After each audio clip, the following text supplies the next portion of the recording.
Hello, everybody. I'm Bill Rabinowitz along with Joey Kaufman. We're here after Ohio State's 56-14 win over Indiana. Pretty routine. Ohio State was a 40-point favorite. They jumped out to a 21-0 lead, 28-7 at halftime. Rolled in the second half. This game was never really in doubt or in question. You know, this is not a memorable game. This will be remembered for really one reason. Cameron Babb, who had 4 ACL surgeries, missed the first 10 weeks of this year with a non-ACL injury, makes his first appearance of the season and catches a touchdown pass. Ohio State teammates mobbed him in celebration. They got a delay of game penalty. I'm sure Ryan Day would be thrilled to take any time. That was a special moment. Ryan Day called it magical. This game's going to be remembered at all, it'll be remembered for that. Yeah, what a moment for Cam Babb. Story of perseverance to his first career catch at Ohio State, been fighting through all these injuries, is a touchdown. So I think if you were a person who bought a ticket to this game and were still in the stadium at that time, I think that was pretty cool to see for the folks who stuck it out. It was pretty cold temperatures. Yeah. Today it was cold. It was snowy. Didn't really stick. Didn't really affect the conditions too much. Yeah. But it felt like after last week, where Ohio State had trouble with the elements in Northwestern, you wondered, will this be another sloppy, close, competitive game? And it wasn't. Yeah. I think if you wanted to see Ohio State beat up on a last place division team in the Big Ten, well, you got your wish. Yeah, I mean, Indiana's bad. I mean, let's not kind of sugarcoat it. They're just a bad team. They benched their quarterback Connor Bazelak after 3 series, 3 outs. And they brought in Dexter Williams II, who actually gave him a little bit of a spark at a touchdown on a broken coverage and then a lob pass. But this game was never in question. Yeah, and, in terms of the weather, I saw the forecast of snow, and but when we got here and we saw, well, the flags are not swaying. So that's what I wrote in my game story. Is that the conditions were not going to do to Ohio State what they did last week in Evanston, and that was the only chance that Indiana had. I mean, Northwestern wouldn't have kept it close last week if not for the weather. And Ohio State had a very balanced attack, ran for over 300 yards, a season high. I don't know the exact number, but season high in rushing. The big scare, though, was Mayan Williams. Could be more than a scare, we don't know.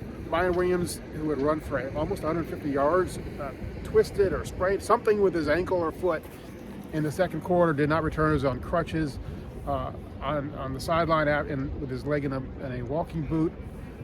They're already without Travion Henderson.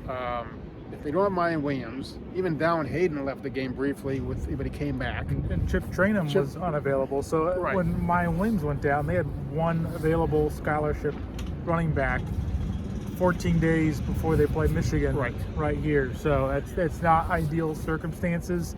Ryan Day is hopeful they can get Travion Henderson back next week at Maryland. He was hopeful that Mayan's injury is not long term, but I mean, the question right now is, could you beat Michigan with a very precarious situation at running back? Yeah, I mean, that's going to be a storyline depending on what we find out next week, whether they play against Maryland, and if they do, if they're healthy and effective, because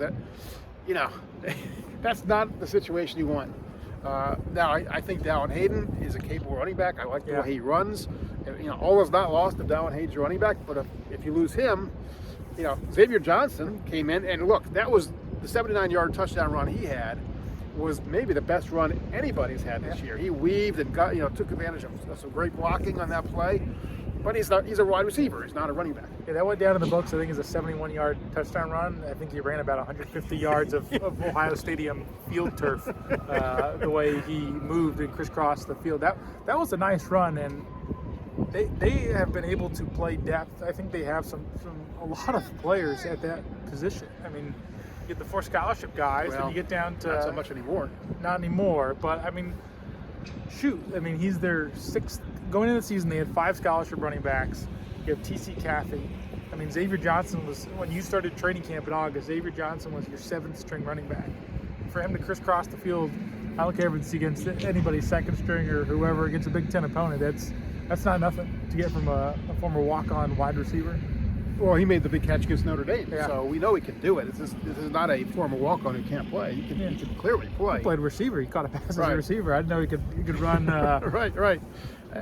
And I thought the defense played very well. It was, I think, three and outs. They had the one touchdown drive. Then there were three more three and outs.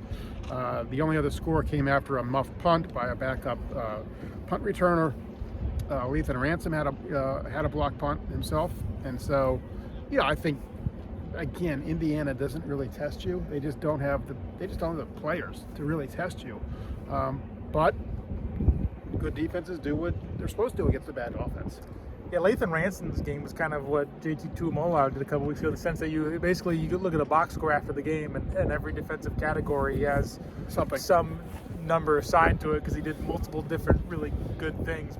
Pass breakups, sacks, was leading the team in tackles at one point. I haven't looked at the final box, but I mean, he was everywhere, doing everything. Jack Sawyer after the game said in Jim Knowles' defense, it's like with the safeties, he calls it pulling the trigger. When Lethan pulls the trigger, he really accelerates it and make plays. He was, I think, probably the star of the game defensively. Yeah, and you know what? I think he'd be a worthy subject for a game day feature. Do you think that would be the case, Joey? I don't know.